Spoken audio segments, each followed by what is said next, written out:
अस्सलाम वालेकुम dear students, welcome to Mehran academy and YouTube channel Mehran Ali official as well. Dear students, 9th class physics chapter number 3 dynamics chapter का title है।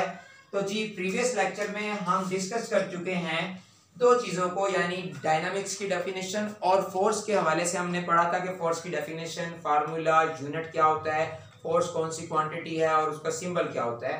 तो जी अब हम डिस्कस करने लगे हूँ आज के लेक्चर में इनर्शिया के हवाले से। चैप्टर नंबर 3 9th फिजिक्स का तीसरा जो टॉपिक है, तीसरी जो टर्म है जो हमने पढ़ना है, जिसको डिस्कस करना है, वो है जी इनर्शिया। तो इनर्शिया के हवाले से आपको पता हो, जब भी आपसे इनर्शिया के बारे में पूछा जाएगा तो आपने सबसे पहले हेडिंग देनी है इनर्शिया की, हेडिंग साइन अप्लाई करना है। उसके बाद आपने इनर्शिया की डेफिनेशन लिखनी है। तो जी डेफिनेशन क्या है? Inertia of a body is its property due to which it resists any change in its state of rest और मोशन। याद रखिएगा डियर स्टूडेंट्स, इनर्शिया का मतलब क्या होता है? मैं आसान लफ्जों में समझाने के लिए कहा करता हूं कि इनर्शिया का मतलब होता है ढीठपन, यानी कि कोई जिस्म की वो सलाहियत जिसकी वजह से वो कहता है कि अगर मैं रेस्ट की हालत में हूं तो मैंने रेस्ट की हालत में ही रहना है, और अगर कोई ऑब्जेक्ट है जो वो मूव कर रहा है, मोशन में है, तो उसकी कोशिश होती है कि मैं मोशन में ही रहूं, हरकत करता रहूं, मुझे रोका न जाए।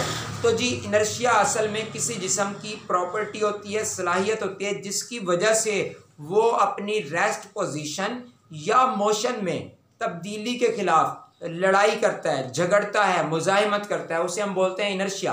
मिसाल के तौर पर जैसे मैं कहता हूं कि अगर 22 व्हीलर ट्रक है, जो कि बहुत बड़ी गाड़ी जिसको कंसीडर किया जाता है, अगर वो रेस्ट की हालत में है और अगर कोई 9th क्लास का स्टूडेंट उसको पुश करता है, धकेलता है, मोशन में लाने की कोशिश करता है, उसकी पोजीशन को रेस्ट में है मोशन में लाने की कोशिश करता है, तो वो नहीं ला पाएगा। क्यों? क्योंकि उसका मैस बहुत ज़्यादा है, रेजिस्ट करने की एबिलिटी उसकी बहुत ज़्यादा है, उसको मोशन में लाना बहुत मुश्किल है। इसके बरक्स अगर मिसाल के तौर पर एक छोटी सी रेडी है, तो उसको अगर 9th क्लास का कोई स्टूडेंट पुश करता है, धकेलता है, मोशन में लाने की कोशिश करता है, तो वो इस चीज़ में बहुत जल्दी से, आसानी से कामयाब हो जाएगा। क्यों? क्योंकि रेडी जो है, जो छोटा सा ठेला है, उसका मैस कम है, उसको रेस्ट हालत की पोजीशन से मोशन में लाना आसान है। क्यों? क्योंकि उसमें रेजिस्ट करने की एबिलिटी तो है लेकिन कम है। इसी तरह से अगर JF-17 थंडर अपने रनवे पर है और उड़ान भरने के लिए तैयार है, और अगर आप उसके सामने जाकर सीना तान के खड़े हो जाते हैं और कहते हैं कि नहीं, हमने आपको रोकना है, तो फिर क्या होगा? You will be unable to stop that JF-17 thunder. क्यों? क्योंकि उसका मैस बहुत ज़्यादा है, उसका इनर्शिया बहुत ज़्यादा है, आप उसको रोक नहीं पाएंगे, उसका मोमेंटम बहुत ज़्यादा है, जो कि हमारा नेक्स्ट टॉपिक है, उसको भी हम डिस्कस करेंगे। इसके बरक्स अगर एक छोटी सी बॉल है, कोई छोटा सा ऑब्जेक्ट है, और उसको आप उठाते हैं और उसको मोशन में ले आते हैं, तो वो ज़्यादा ईजी होगा। क्यों? क्योंकि उसके अंदर रेजिस्ट करने की एबिलिटी है लेकिन कम है। क्यों? क्योंकि उसका मैस बहुत कम है। उसके बाद डियर स्टूडेंट्स, आपने हेडिंग देनी है डिपेंडेंस की। इनर्शिया का इन्हिसार किस चीज़ पर होता है? तो जी याद रखिएगा, inertia of a body depends upon its mass. या फिर आप ऐसे ये भी लिख दें, ये भी लिख दें तो ज्यादा बेहतर है कि inertia is directly proportional to mass of a body. याद रखिएगा डियर स्टूडेंट्स के इनर्शिया का इन्हिसार जिस्म के मैस पर होता है। किसी जिस्म का इनर्शिया जितना ज्यादा हो, मैस जितना ज्यादा होगा, उसका इनर्शिया उतना ही ज्यादा होगा। और अगर किसी जिस्म का इनर्शिया कम है तो इसका मतलब कि उस जिस्म का मैस कम है। मैस कम होगा तो इनर्शिया कम होगा, मैस ज्यादा होगा तो इनर्शिया ज्यादा होगा। यानी inertia of a body and motion mass of a body are directly related to each other, यानी डायरेक्टली प्रोपोर्शनल होते हैं एक दूसरे के।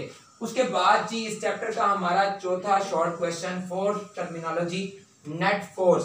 तो जी नेट फोर्स की डेफिनेशन क्या है? Net force is the resultant of all the forces acting on a body. Net force is the resultant of all the forces acting on a body, कि किसी जिस्म पर लगने वाली तमाम फोर्सेस का रिजल्टेंट जो होता है उसे हम क्या कहते हैं? नेट फोर्स कहते हैं। Thank you so much for watching.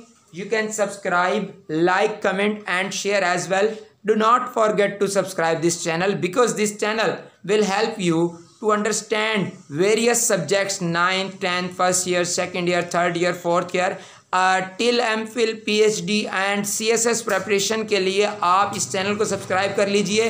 Compulsory subjects और ऑप्शनल सब्जेक्ट्स की एक भरपूर एक लिस्ट और तमाम लेक्चर्स आपको बहुत ज़्यादा आसानी के साथ समझ में आ सकते हैं। और डियर स्टूडेंट्स, अगर आप किसी टॉपिक पर लेक्चर हासिल करना चाहते हैं तो जी कमेंट बॉक्स में आप कमेंट कर सकते हैं, कमेंट करना मत भूलिएगा। और अगर आप कमेंट करते हैं कि जी इस टॉपिक पर हमें लेक्चर चाहिए, then I will appreciate your effort, your comment. आपके कमेंट को सराहा जाएगा और उस पर वीडियो लाजमन बनाई जाएगी। Thank you so much for watching. Pakistan पाइंदाबाद।